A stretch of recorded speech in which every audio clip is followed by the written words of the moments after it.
السلام علیکم ورحمۃ اللہ وبرکاتہ۔ دوستوں، آج 18 دسمبر 2025 جمعرات کا دن ہے۔ اس وقت کی بڑی اہم رپورٹیں لے کر آپ تمام حضرات کے بیچ حاضر ہوا ہوں۔ آپ سے درخواست ہے کہ اس ویڈیو کو مکمل دیکھیں اور اپنے تمام دوستوں احباب کے پاس اس ویڈیو کو شیئر فرمائیں اور اس چینل کو سبسکرائب ضرور کر لیجئے گا۔ چلیے پہلی رپورٹ شروع کرتے ہیں۔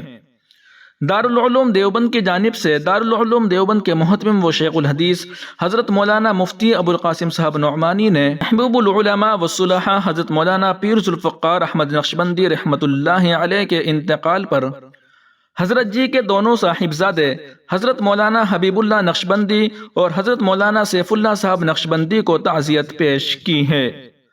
تعزیت پیش کرتے ہوئے حضرت مولانا مفتی ابو القاسم صاحب نعمانی فرماتے ہیں کہ آپ کے والد محترم اور عالم اسلام کی عظیم اصلاحی و روحانی شخصیت حضرت مولانا حافظ پیر ذوالفقار احمد نقشبندی نور اللہ مرقدہ کے حادثہ وفات پر اپنی اور دارالعلوم دیوبند کے تمام اساتذہ کرام، ارکان شورا اور طلبہ و متعلقین کی جانب سے تعزیت مسنونہ پیش کرتا ہوں۔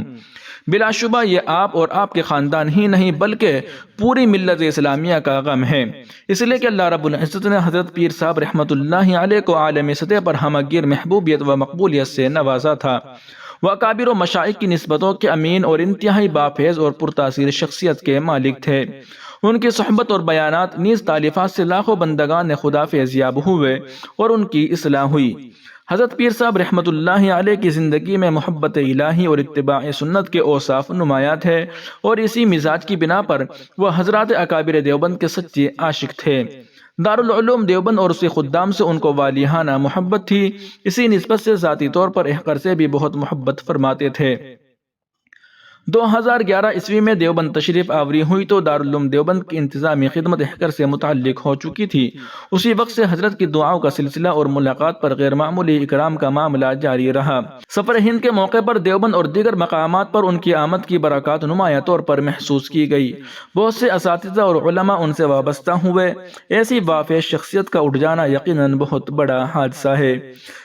حضرت مولانا مفتی ابو القاسم صاحب نعمانی آگے فرماتے ہیں کہ میری دلی دعا ہے کہ اللہ رب العزت حضرت کے ساتھ خاص رحمت کا معاملہ فرمائے، امت کو ان کا نعم البدل عطا فرمائے اور آپ تمام پسماندگان اور ان سے محبت کرنے والے تمام لوگوں کو صبر جمیل عطا فرمائے اور آپ دونوں حضرات کو ان کا سچا جانشین بنائے، آمین ثم آمین یا رب العالمین۔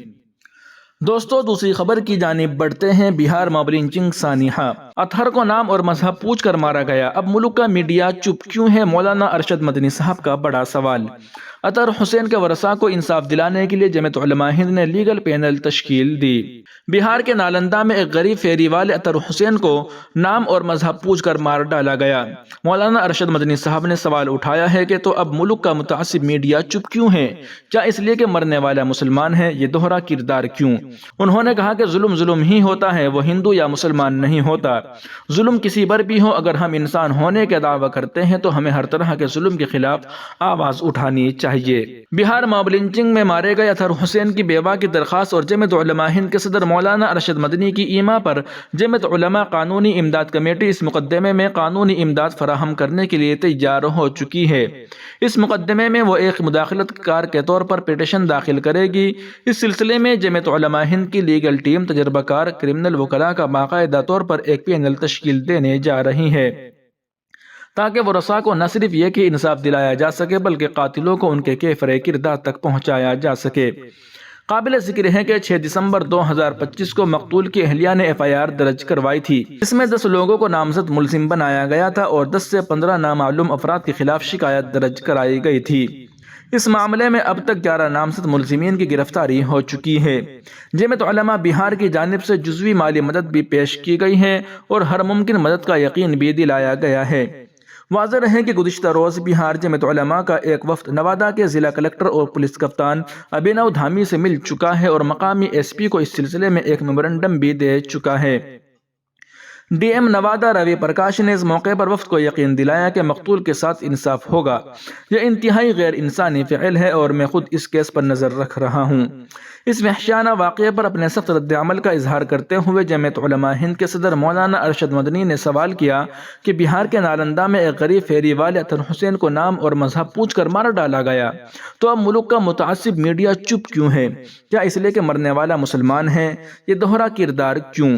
انہوں نے کہا کہ ظلم ہی ہوتا ہے، وہ ہندو یا مسلمان نہیں ہوتا۔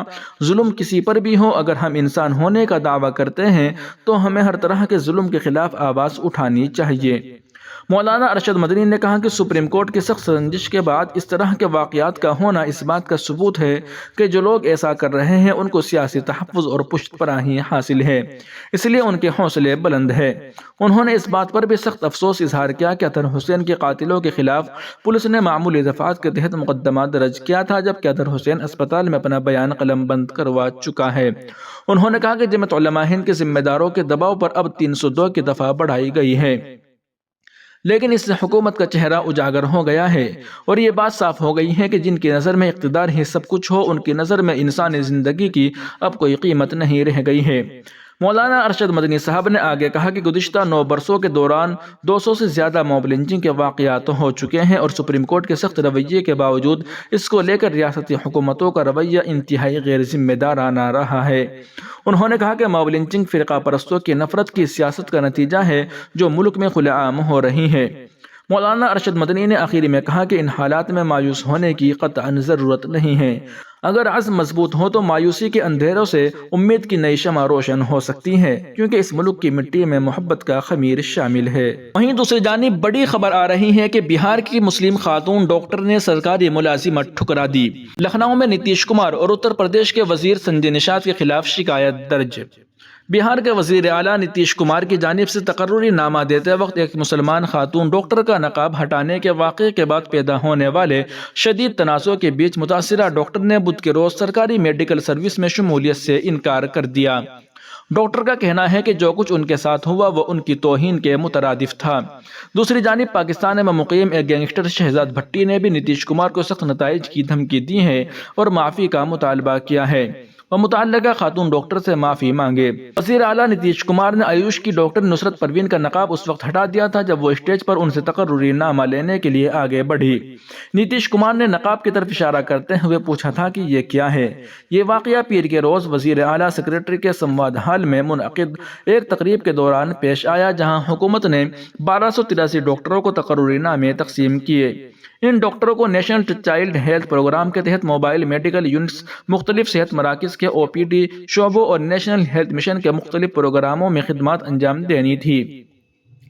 اس واقعے کے فوراً بعد نصرت پروین نے سرکاری میڈیکل سروس جوائن نہ کرنے کا فیصلہ کیا اور منگل کے روز کولکاتہ روانہ ہو گئی، جہاں وہ اپنے بڑے بھائی کے پاس مقیم ہیں۔ یہ واقعہ اپوزیشن سیاسی حلقوں میں شدید رد عمل کا باعث بنا اور نتیش کمار کے طرز عمل اور صحت سے متعلق سوالات بھی اٹھائے گئے۔ نصرت کو 20 دسمبر کو اپنی خدمات جوائن کرنی تھی۔ نصرت پروین نے کہا کہ میں یہ نہیں کہتی کہ وزیر اعلیٰ نے جان بوجھ کر ایسا کیا، لیکن مجھے وہاں جو کچھ ہوا وہ پسند نہیں آیا۔ ایک لڑکی ہونے کے ناطے یہ میرے لیے توہین جیسا تھا۔ اس معاملے پر اپوزیشن نے نتیش کمار پر سخت تنقید کی۔